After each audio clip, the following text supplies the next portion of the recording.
There's something to be said about Twitter interactions between celebrities and fans and whether or not sarcasm can truly, fully be detected via text.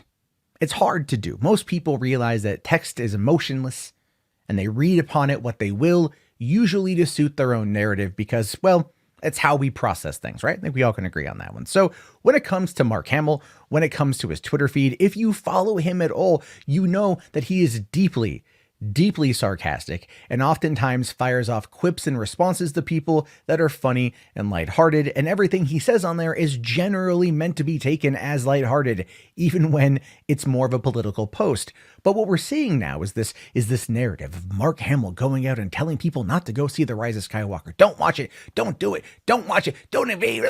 All those things. We see that kind of crap right now. Look, there is reason to somewhat believe that he could potentially be saying something here, right? There's a maybe potentiality of a coded message, given what he has said about The Last Jedi and saying that he felt like he was playing a different character, that he was playing Jake Skywalker.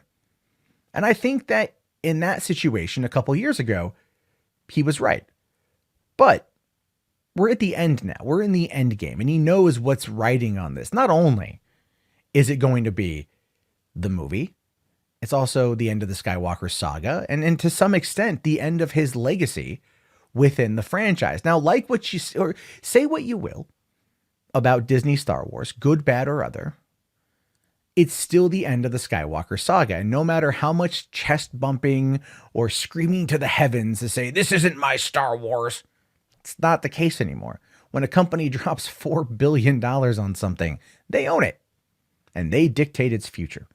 But in the case of Mark Hamill himself on Twitter, this is what was said. Brent Ashcroft here, November 2nd or 7th, said, this better be good at Hamill himself. 32 tickets ain't cheap. And he shows us here, he bought 32 tickets to go and see The Rise of Skywalker in Cedar Rapids, or Grand Rapids, I believe, North Carolina, North Dakota. I got no freaking idea. But either way, he's there.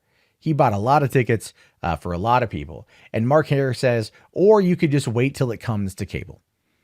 And, you know, his response, okay, well, let's talk about this, right? So people see that line and they go, oh, Mark is firing off shots. Mark is firing off shots on this one. Don't see the movie. It's terrible. Don't watch it. It's god awful. Just don't spend your money. Disney Star Wars. God, Jake Skywalker.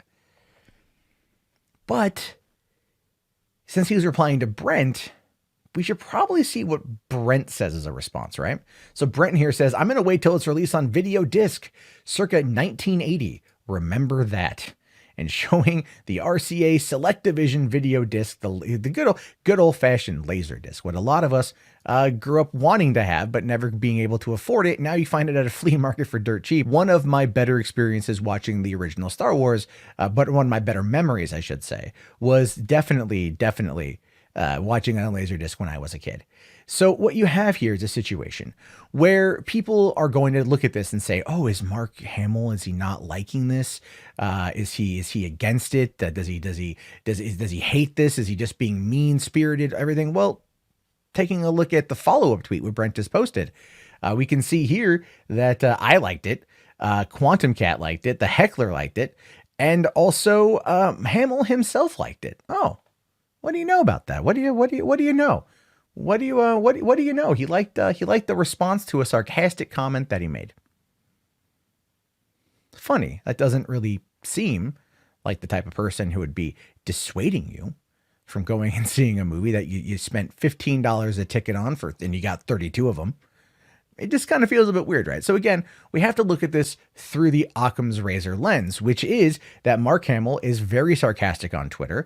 And as a result of being very sarcastic on Twitter, he put out a sarcastic response of this guy being overly excited and then was like, well, you just watch it on cable. Ha ha ha ha, you know, because he didn't add a winky face or a smiley emoji or even maybe the eggplant squirt emoji. People took it at face value, which is again emotionless and textless. They're not able to determine the sarcasm because these people don't follow.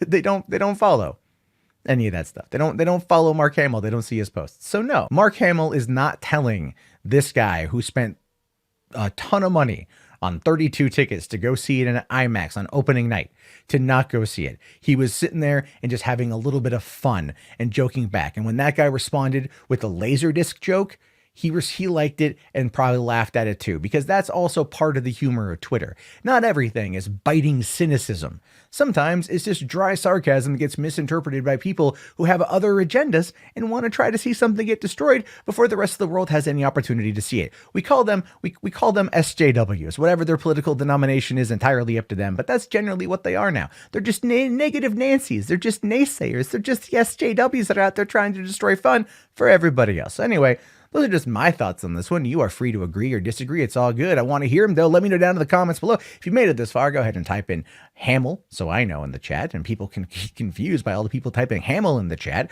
Also, like the video, smash that like Brent smashed that buy button for those tickets to go see Rise of Skywalker. And I'll talk to you all later. Have yourself a fantastic day. Thank you for watching, and peace out. This video is supported by patrons like you. If you'd like to become a patron, please head over to patreon.com/Matt Jarbo.